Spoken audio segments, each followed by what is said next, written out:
माझं सोलापूर न्यूजमध्ये आपल्या सगळ्यांचं स्वागत। मागील 15 दिवसांपासून अक्कलकोट तालुक्यात होत असलेल्या वादळ वाऱ्याच्या फळपिकांसह महावितरणचे देखील मोठे नुकसान झाले आहे।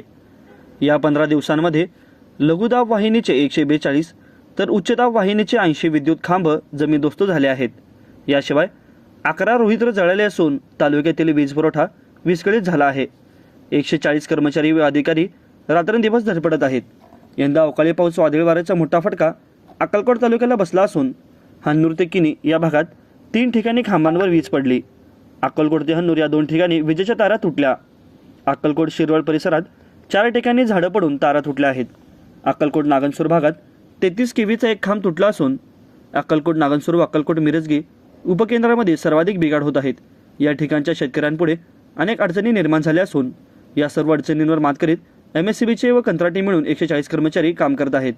उपकार्यकारी अभियंता संजीव कुमार मित्रे, शाखा अभियंता राजीव कुलकर्णी कैलासगिरी, सचिन माने तसेच यांचे पथक वीज पुरवठा सुरळीत करण्याचे काम करत आहेत।